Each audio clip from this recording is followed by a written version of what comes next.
La célebre rana saltadora del condado de Calaveras. Por complacer a un amigo que me escribía desde el este pidiéndome que así lo hiciera, fui a visitar a Simón Wheeler, hombre amable y charlatán, y le pedí noticias de un amigo de mi amigo llamado Leónidas W. Smiley, que tal era el favor que aquel me solicitaba. He aquí el resultado. Tengo la vaga sospecha de que el tal Leónidas W. Smiley es un mito, de que mi amigo jamás conoció a tal personaje y que lo único que le movió a solicitarme aquel favor fue la conjetura de que si yo preguntaba por él al viejo Wheeler, recordando a cierto infame Jean Smiley, emprendería el mortal relato de cierta reminiscencia exasperante que de tal tenía, tan larga y aburrida como desprovista de interés para mí. Si esta fue su intención, lo logró plenamente. Encontré a Simón Wheeler descabezando un confortable sueñecito al lado de la estufa del bar de la vieja taberna, en el trasnochado campo minero de Ángel, y pude apreciar que era gordo y calvo, con una expresión de agradable benevolencia y simplicidad pintada en su tranquila fisonomía. Se levantó y me deseó los buenos días.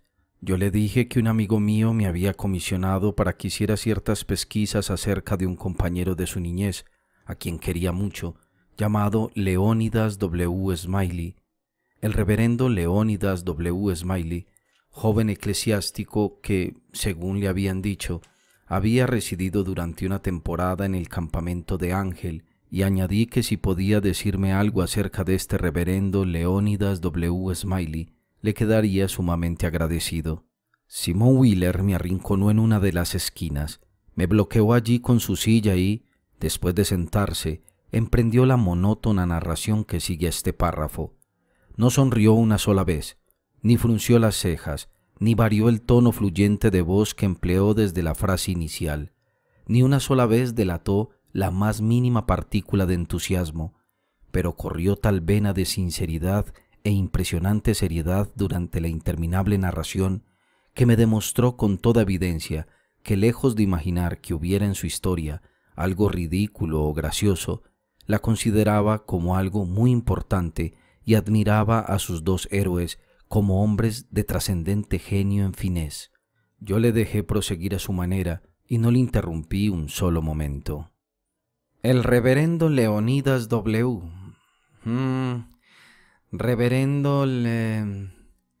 Pues no sé. Hubo aquí una vez un sujeto llamado Jean Smiley, allá por el invierno del año 49 o en la primavera del 50, no recuerdo muy exactamente. De todas formas, lo que me hace pensar que había de ser en uno u otro año es que me acuerdo perfectamente de que cuando llegó aquí no estaba terminada la gran presa del río. Sea como fuere, era el hombre más curioso que se haya visto. Apostaba por cualquier cosa que se le presentara, con tal de que encontrase quien le aceptara la apuesta, y como no le encontrara, apostaba también, dejándole al otro la iniciativa. Todo lo que le iba bien al otro le convenía a él. Con tal de tener por qué apostar, estaba satisfecho, y, a pesar de ello, tenía suerte, una suerte fabulosa. Siempre salía ganando. Estaba constantemente dispuesto a correr cualquier albur. No se podía ni mencionar nada que se prestara a jugar sin que aquel sujeto apostara algo, sin importarle mucho que fuera en contra o en favor, tal como antes le he dicho. Que había una carrera de caballos, pues allí le tenía usted animadísimo o sin un cuarto al terminar. Que había una pelea de perros, pues allí acudía él y apostaba. Que había una pelea de gatos, allí apostaba él. Que era de gallos, apostaba también. Incluso si veía dos pájaros posados en alguna rama, le apostaba a usted sobre cuál sería el primero que emprendería el vuelo. Si se trataba de un mitin en el campamento, allí iba él sin falta a apostar por el pastor Walker, a quien tenía por el mejor de los predicadores de aquí, cosa muy cierta, pues era un hombre excelente. Incluso si veía una sabandija encaminándose a cualquier dirección, le apostaba a usted sobre lo que tardaría en llegar donde quiera que se dirigiese, y si le aceptaba usted la apuesta, era capaz de seguir a la sabandija hasta México solo por enterarse del sitio donde se encaminaba y del tiempo que había empleado en su ruta. Muchos de los chicos de por aquí vieron a este Smiley y pueden darle a usted detalles sobre él. Todo le parecía bien para apostar al muy truán. No tenía preferencias. Una vez, la mujer del pastor Walker estuvo bastante enferma durante una temporada y parecía como si no hubiera salvación para ella. Una mañana vino el pastor por aquí y Smiley le preguntó que qué tal seguía su esposa, contestando él que gracias a la infinita misericordia de Dios se encontraba considerablemente mejor y que estaba reponiéndose tanto que con la bendición de la providencia acabaría por curarse del todo. Smiley, sin pararse a reflexionar, le dijo: «Le apuesto $2.50 a que no llega a curarse». Este Smiley tenía una yegua a la que los muchachos llamaban la jaca del cuarto de hora, en broma, naturalmente. ¿Sabe usted? Porque ya supondrá que era más rápida que todo esto, y él solía ganar dinero con aquel caballo, a pesar de que era tan lento y de que tenía continuamente asma, cólicos, consunción o algo por el estilo. Le concedían generalmente 200 o 300 yardas de ventaja y aún así acababan pasándola por el camino, pero siempre acababa al final de la carrera por excitarse desesperadamente y ponerse a trotar y a galopar, agitando las patas en todas direcciones, unas veces en el aire y otras hacia los lados, golpeando las vallas, levantando tal polvo y armando tal revuelo con sus resoplidos y bufidos, que acababa siempre llegando a la meta, ganando por la largura de una cabeza. Tenía también un perro de presa muy pequeño. Si usted lo hubiera visto, no hubiera dado un céntimo por él, tomándole por un bicho de estos que no sirven más que para estar sentados alrededor de uno y esperar la ocasión de robar algo. Pero en cuanto se había apostado algo, se convertía en un perro diferente. La mandíbula inferior empezaba a adelantarse como el espolón de un barco y sus dientes se ponían al descubierto, relucientes como un horno. El perro adversario le mordía, le provocaba, le entorpecía el paso, le revolcaba por el suelo 2 o 3 veces, y Andrew Jackson, que este era el nombre del animal, continuaba convencido de sí mismo como si ya hubiera esperado algo así. Y a todo esto las apuestas iban doblando y doblando a favor del contrario, hasta que no había ya más dinero que apostar.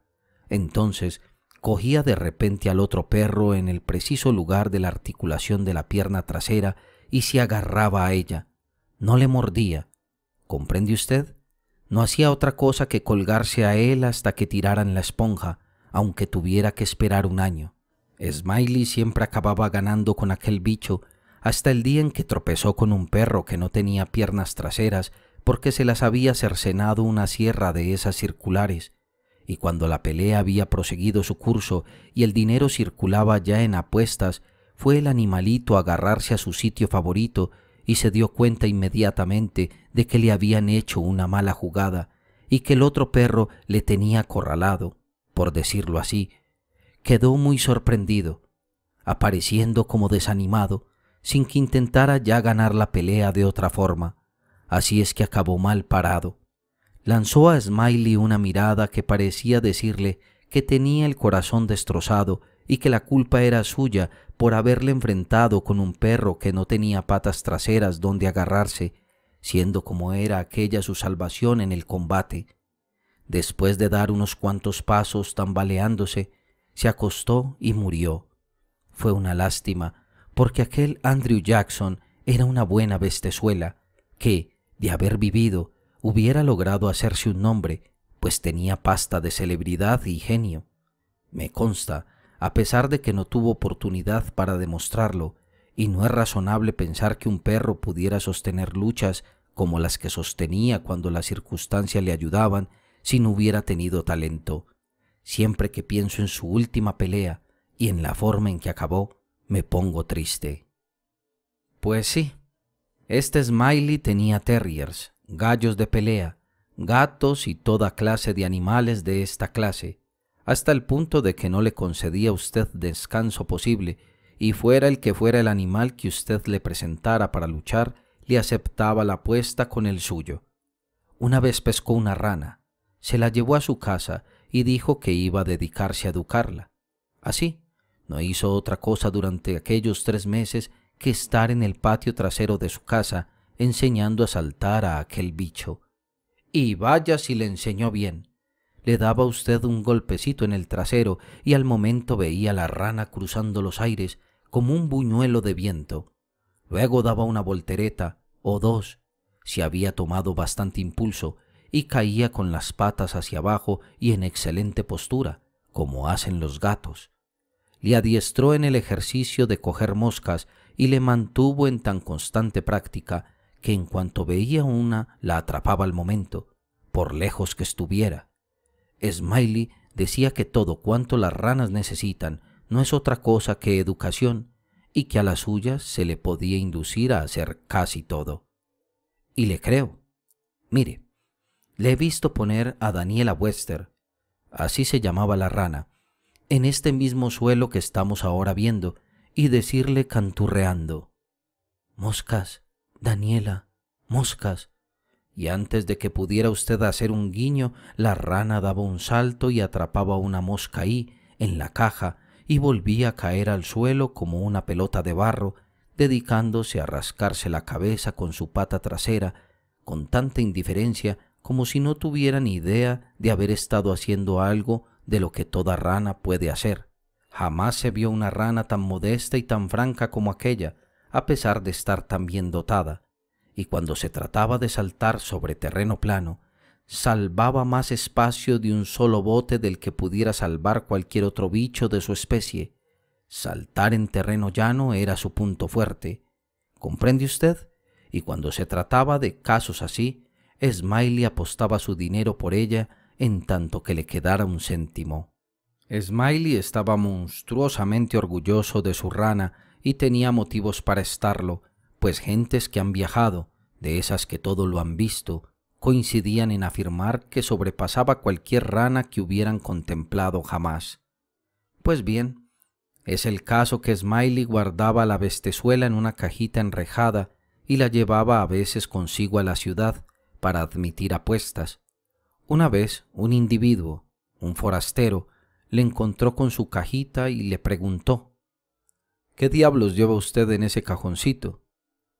Smiley le repuso con tono indiferente: «Pudiera ser un canario o una cotorra, pero no lo es. No es más que una rana».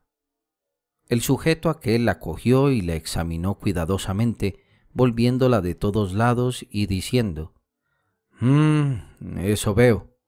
Bueno, ¿y para qué le sirve?». «Pues que yo sepa», dice Smiley cautelosamente y con aire de preocupación, «me sirve preferentemente para una cosa. Puede derrotar, saltando, a todas las ranas del condado de Calaveras».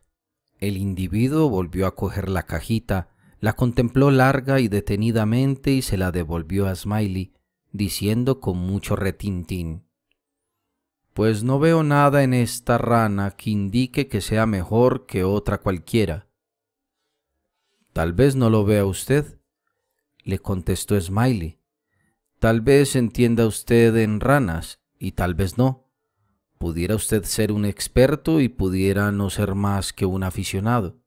En todo caso, yo ya tengo formada mi opinión y le apuesto a usted $40 a que derrota saltando a cualquier rana del condado de Calaveras».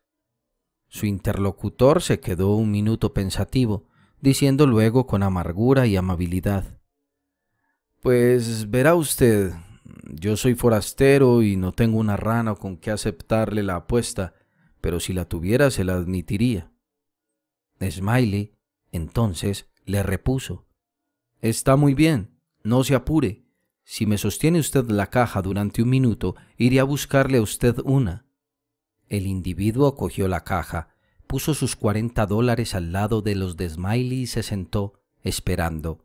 Permaneció allí durante un buen rato, entregado a sus reflexiones, y luego sacó la rana y, abriéndole la boca, la llenó de perdigones con una cucharita hasta llegarle casi a la barbilla, depositándola luego en el suelo.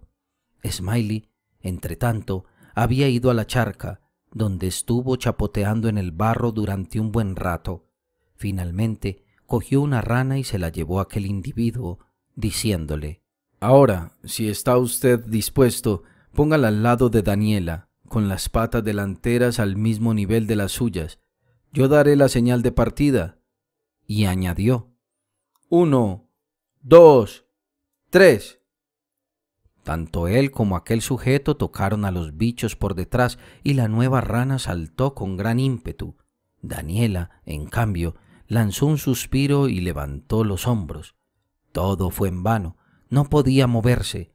Estaba tan afianzada en el suelo como una iglesia y no podía avanzar, igual que si hubiera estado anclada. Smiley se quedó sorprendidísimo y disgustado, pero, naturalmente, sin sospechar qué le podía pasar a la rana. El individuo cogió el dinero y se dispuso a marcharse. Cuando había llegado ya a la puerta, hizo castañear el pulgar por encima de la espalda, así, dirigiéndose a Daniela, y volvió a decir con mucho retintín: «Pues no veo nada en esta rana que indique que sea mejor que otra cualquiera». Smiley, rascándose la cabeza, estuvo contemplando a Daniela un buen rato, hasta que al fin dijo: «¿Qué le habrá pasado a esta rana para no saltar? No me extrañaría que le sucediera algo. En todo caso, me parece como si estuviera hinchada».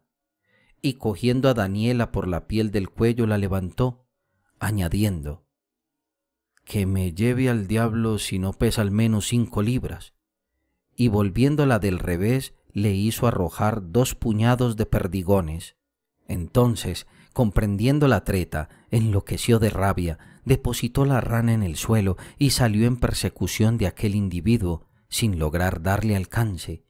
Y al llegar aquí, Simón Wheeler oyó que le llamaban desde el zaguán y salió para ver de qué se trataba.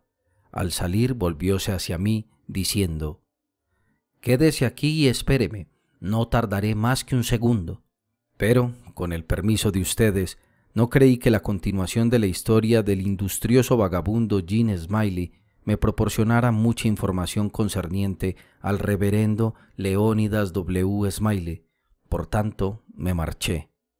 Ya en la puerta encontré al sociable Wheeler, que regresaba y, cogiéndome por el botón de la chaqueta, volvió a comenzar: «Pues bien, este mismo Smiley tenía una vaca amarillenta y tuerta que no tenía por rabo más que un corto muñón, como una banana, y... Sin embargo, faltándome tanto el tiempo como la inclinación para hacerlo, no esperé a oír más acerca de aquella vaca. Despidiéndome, salí de Estampía.